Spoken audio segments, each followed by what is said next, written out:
El plato fuerte.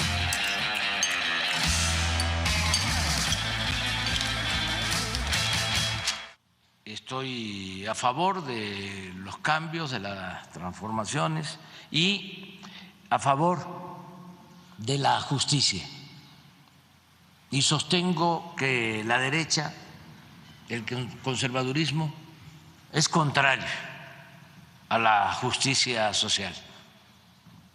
No estén esperando los pueblos que con gobiernos de derecha se van a beneficiar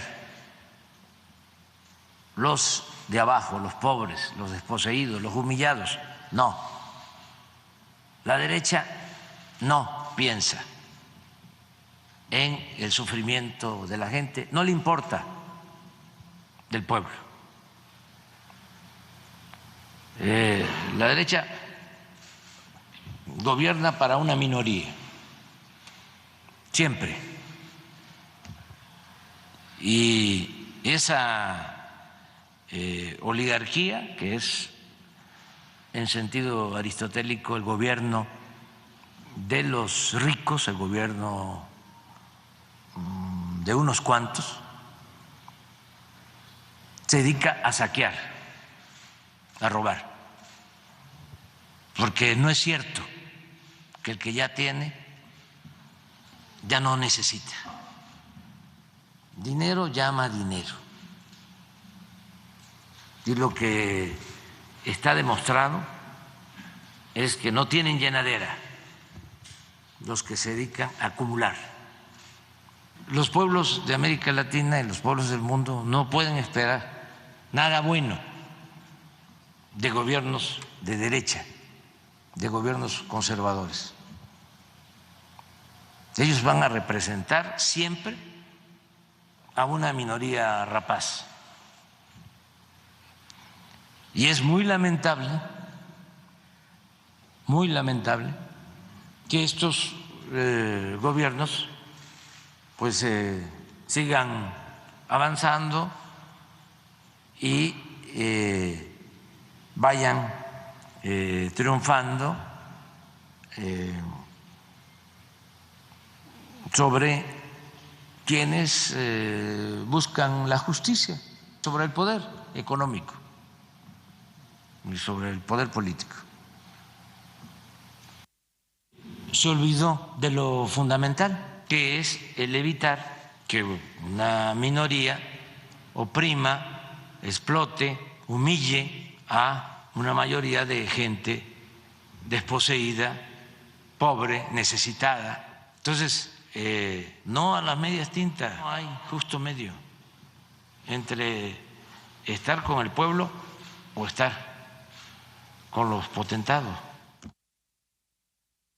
Recordando también lo que sucedió en Bolivia, dice en el caso de Brasil, gana Lula por el pueblo. Están muy claras las lecciones y no puede haber medias tintas, tiene que haber esta capacidad de entender que si uno llega a través de la izquierda, le debe hacer justicia, sí, a todo el país, pero sobre todo privilegiar a los más necesitados, a los olvidados. Sí. Son lecciones para los dirigentes de movimientos progresistas, como en su momento, pues bueno, era considerado Fernández ahí en Argentina, pero con varias deudas que se percibe que deja en cuanto justamente a anclarse con una posición, este zigzagueo del que ya había hablado el presidente. Y también lecciones de sectores de la población que por momentos pues presentan confusiones sobre que la derecha o los grupos de derecha podrían constituir una otra forma de llegar a que una economía sea más eficiente, haya mejor repartición de los recursos, etcétera, que es el discurso con el que a veces también simula la derecha, ¿no? Y bueno, lo hemos visto históricamente en nuestro país, en otros lados también lo hemos visto, aunque en el caso de Milei ya hay se ha descarado, digamos, este discurso hasta el nivel de decir, no, en realidad no nos importa la justicia social, pero realmente normalmente lo que vemos es que hay una simulación que dicen, no, sí me importa, pero en realidad no te importa. En realidad Sí. lo que Sí, estás sí, promoviendo es el saqueo. Entonces también dice el presidente, nunca a través de la derecha se puede esperar que se dé una justicia social con las políticas que van a impulsar. Y dice, como líder de izquierda, tú no puedes andar de queda bien. No puedes esperar que, en el caso de Argentina, los del Clarín te arropen. En el caso de México, dice, yo no puedo esperar que los de Reforma hablaran bien de mí. Incluso me sale hasta más costoso. Y sin duda, estos grupos oligárquicos no van a cambiar. Pero el presidente no debe de ceder ante estos intereses. Y esa es la gran crítica que está haciendo. Pareciera que dice, es que estos liderazgos cedieron demasiado terreno ante los grupos para quedar bien, pero descuidaron a la gente. Y el descuido, ¿en qué se interpreta? Pues más inflación, menos empleo, una situación caótica en materia económica.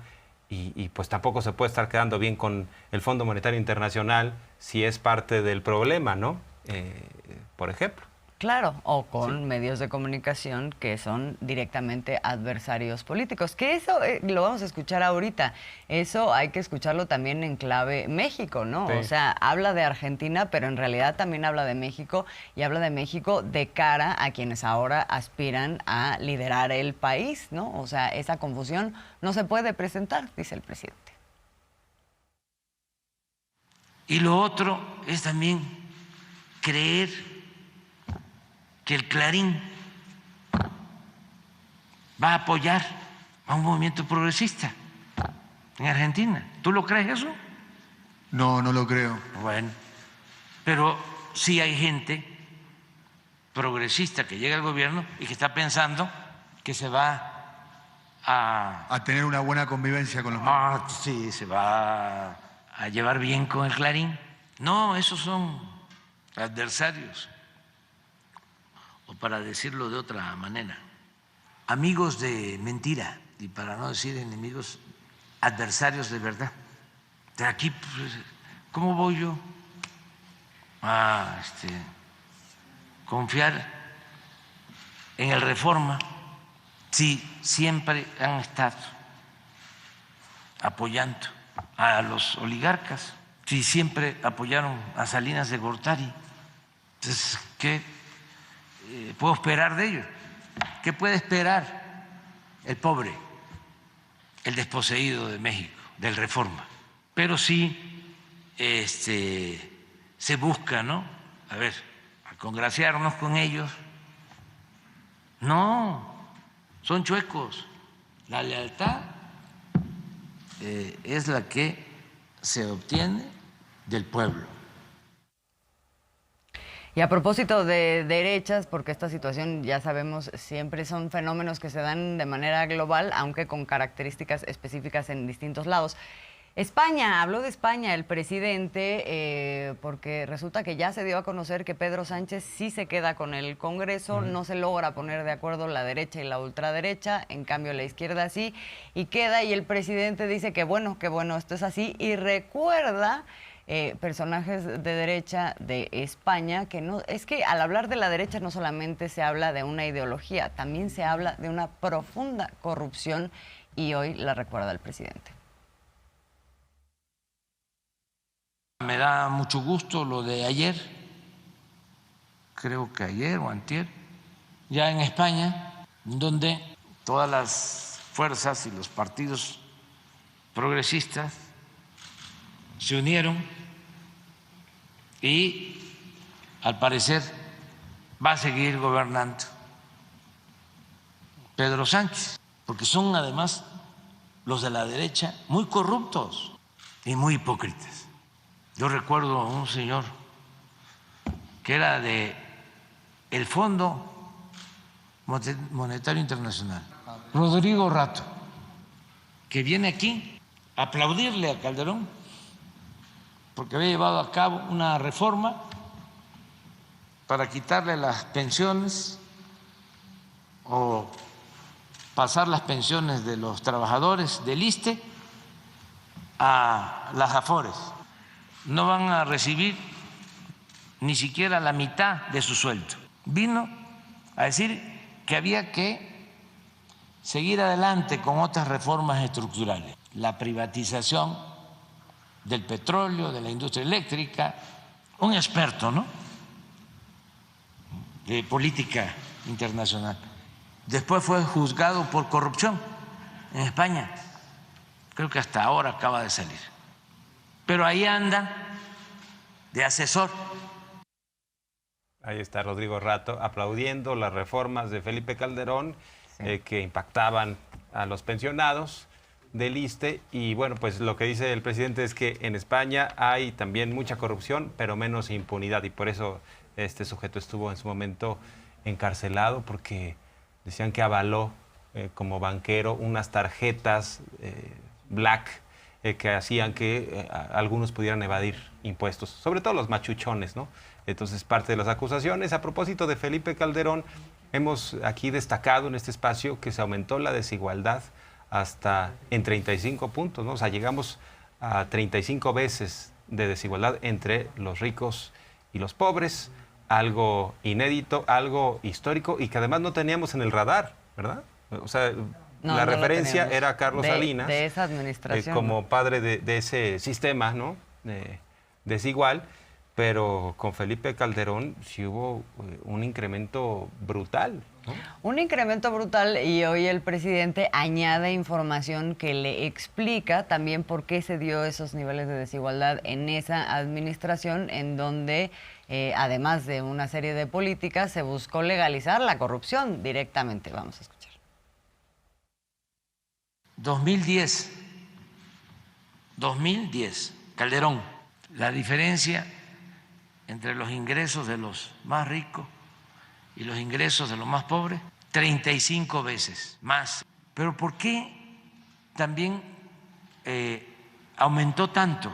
Porque cuando llega Calderón, inventan cargos nuevos en el gobierno. Habían unas direcciones adjuntas. El presupuesto se quedaba en el mismo gobierno. Entonces había una élite en el gobierno. Entonces por eso también aumentó los ingresos de los de mero arriba. Estás hablando de sueldos de 200, 300 mil pesos mensuales, el doble de lo que yo gano. Y esto en el aparato gubernamental y en empresas paraestatales como Pemex, por ejemplo. Calderón llegó a plantear una reforma a la ley de petróleo para que no solo ganaran más burócratas de arriba, sino que Pemex les pagara fianza para que en caso de que se viesen involucrados en asuntos de corrupción, Pemex les pagara los abogados y las fianzas. ¿Cómo no van a estar en contra de nosotros? Vivían en el paraíso. En el paraíso. Eso de las fianzas, no, hombre, eso no lo había contado el presidente, ¿no? No lo sabíamos. Y a propósito del paraíso y de cosas que tienen que ver con la religión, pues el presidente López Obrador considera al Papa Francisco, jerarca de la Iglesia, como un hombre no solamente que tiene ese liderazgo, ¿no?, sino un liderazgo político y social. Por esta vocación humanista y esta vocación de privilegiar a los más desprotegidos, a los desfavorecidos, por encima de los demás, ¿no? O sea, nos queda claro que se hace constante referencia a la pobreza, e incluso hace unos días puso la declaración del Papa Francisco en donde dice que defender a los pobres no es ser comunista, ¿no? Sí. Sino es ir conforme al Evangelio. Así es, más allá del tema religioso en sí mismo, este tema del humanismo y la conciencia y la sensibilidad social del Papa Francisco es lo que hoy nuevamente destaca el presidente cuando le dicen qué líder mundial, cuál es el más importante líder que usted observa, y dice directamente el Papa Francisco.